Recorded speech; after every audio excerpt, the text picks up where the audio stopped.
मैं हूँ कुंदन।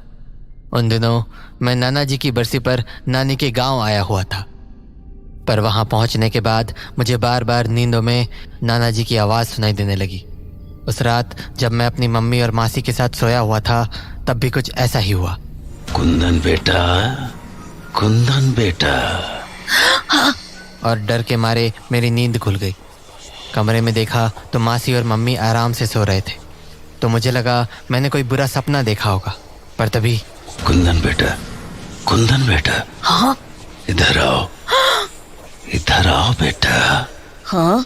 इधर आओ। ऐसा पहली बार हुआ था कि मुझे होश में भी नाना जी की आवाज़ सुनाई दे रही थी। ऊपर से इस बार वो सिर्फ मेरा नाम ही नहीं ले रहे थे, बल्कि मुझे अपने पास भी बुला रहे थे। तो मैं अपने बिस्तर से उठा और उस आवाज़ का पीछा करते हुए कमरे से बाहर आ गया। फिर अचानक वो आवाज़ें आनी बंद हो गईं और मुझे घर के बाहर दरवाजे पर कुछ रोशनी सी दिखी। ध्यान से देखा तो वहाँ नानी किसी आदमी से बात कर रही थी। मैंने सोचा भला इतनी रात को वो आदमी नानी से क्या बात कर रहा होगा, तो मैं छुप के उनकी बातें सुनने लगा। क्या चाहिए तुझे? क्यों आया है यहाँ? क्यों नहीं आ सकता? कुछ ही दिनों में ये सब कुछ मेरा होगा। होश संभाल के बात कर। तू जानता नहीं? ए बुढ़िया, आवाज नीचे।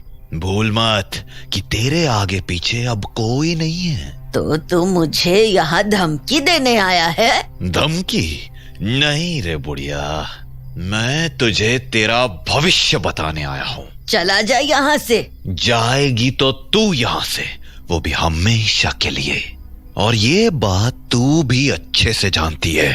चलता हूँ, तू तैयारी कर ले यहाँ से जाने की। उसके बाद वो आदमी वहां से चला गया, पर नानी अभी भी दरवाजे पर ही खड़ी थी और खुद से ही कुछ न कुछ बड़बड़ा रही थी। मुझे जल्द से जल्द कुछ करना होगा, वरना बहुत देर हो जाएगी। इतना कहकर नानी घर से बाहर निकल गई।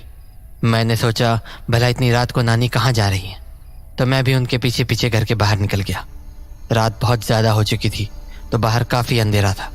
पर तभी मैंने नानी को बगीचे वाले रास्ते की ओर जाते देखा।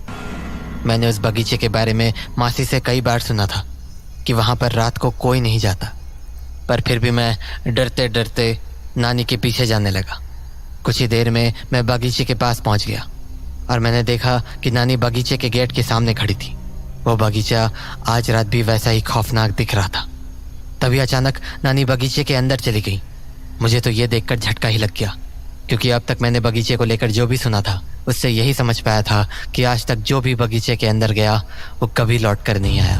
तो फिर नानी ऐसे कैसे अंदर चली गई? उस बगीचे में हमेशा कोहरा हुआ करता था, पर पता नहीं क्यों अब वो कोहरा छट चुका था।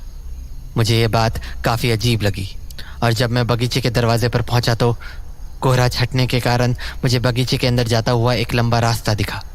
मैंने सोचा शायद नानी उसी रास्ते से होती हुई अंदर गई होंगी, तो थोड़ा डरते डरते मैं भी उस बगीचे के अंदर चला गया। मुझे पेड़ों के अलावा कुछ भी नहीं दिखा, पर तभी दूर दाईं ओर पर मुझे एक झोपड़ी दिखी जिसके खिड़की से रोशनी आ रही थी। मैंने सोचा कहीं नानी इसी झोपड़ी में तो नहीं है, तो मैं दबे पांव उस झोपड़ी के पास पहुंच गया और खिड़की के अंदर झांकने लगा। वहाँ मुझे कमरे के अंदर नानी दिखी, जो सामने की दीवार की तरफ मुंह करके खड़ी हुई थी। उनके बगल में एक बड़ा पतीला और एक खटिया पड़ी थी। उस पतीले के नीचे आग भी जल रही थी। खटिए पर कागज़ के कुछ पन्ने और एक पेन रखा था। नानी ने वो पेन उठाया और एक पन्ने पर कुछ लिखने लगी। फिर वो पन्ना दीवार की ओर करके खड़ी हो गई। मुझे समझ नहीं आया कि आखिर नानी करना क्या चाह रही है। तभी उन्होंने उस पन्ने को वापस खटिए पर रख दिया और उस पतीले को करछी से घुमाने लगी।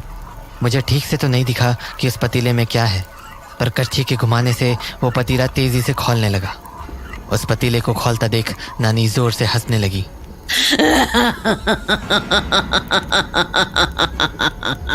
उस हंसी को सुनकर मैं इतना डर गया कि मेरे मुंह से आवाज़ निकल गई। मेरी आवाज़ सुनते ही नानी पीछे मुड़कर देखने लगी, पर तभी मैं खिड़की के बगल में छुप गया और कुछ देर बिना कोई आवाज़ किए वहीं खड़ा रहा। थोड़ी देर तक जब कोई हलचल नहीं हुई तो मैं वहाँ से निकल गया और भागा भागा घर पर पहुँचा। लेकिन दरवाजे पर मेरी मासी खड़ी थी और वो बहुत ज़्यादा गुस्से में लग रही थी। हाँ? मासी? कुंदन, कहाँ थे तुम? मासी, मैं वो कहाँ थे तुम? तुमसे मना किया था ना मैंने रात को बाहर जाने से।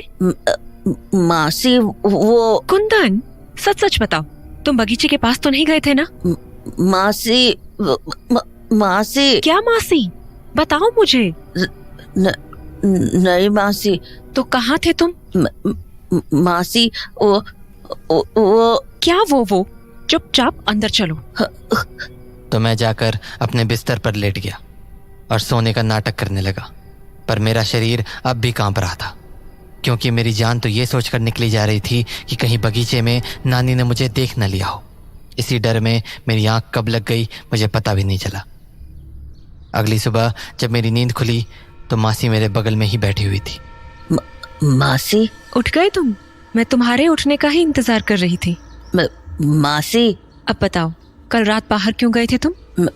मासी मैं मना किया था ना रात को घर से बाहर जाने से, फिर क्यों गए थे बाहर? मासी वो मुझे ना रात को किसी की आवाज आती है। आवाज आती है? हाँ। किसकी आवाज? वो नाना की। नाना की? हाँ मासी, मैं जब से यहाँ आया हूँ तब से ही। अच्छा। हाँ मासी, और इसी वजह से मैं रात को ठीक से सो नहीं पाता हूँ। हर रात मुझे लगता है कि नाना मुझे बुला रहे हैं। देखो, ऐसा कभी कभी हो जाता है। हाँ मतलब जब हम किसी चीज के बारे में ज्यादा सोचते हैं तो कभी कभी हमारे सपने में वैसा ही कुछ दिखने लगता है। ऐसा हम लोगों के साथ भी कई बार हुआ है। पर मुझे ये बात समझ नहीं आ रही कि तुम कल रात बाहर क्यों गए थे? मासी, क्योंकि मुझे नाना की आवाज आई थी ना। हाँ, पर आवाज तो सपने में आई होगी ना, इसमें तुम्हें बाहर जाने की क्या जरूरत थी? नहीं मासी, वो आवाज मेरे जागने के बाद भी आ रही थी। क्या? हाँ मासी, तभी तो मैं बाहर गया।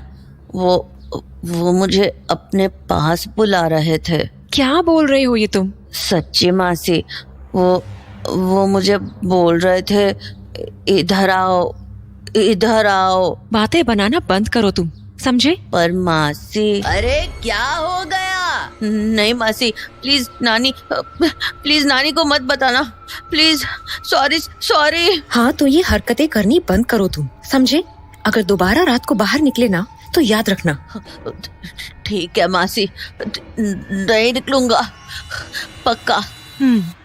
उस रोज तो मैंने मासी को किसी तरह मना लिया, पर मुझे नानी का डर मन ही मन खाए जा रहा था, और शायद इसीलिए मैंने मासी को पूरी बात नहीं बताई। पिछली रात के बाद मेरे मन में कई सारे सवाल उठ रहे थे, जैसे वो आदमी कौन था जो इतनी रात को नानी से मिलने आया था, और उससे बात करने के बाद नानी बगीचे में क्यों चली गई, और वहां जाकर वो उन पन्नों पर आखिर लिख क्या रही थी।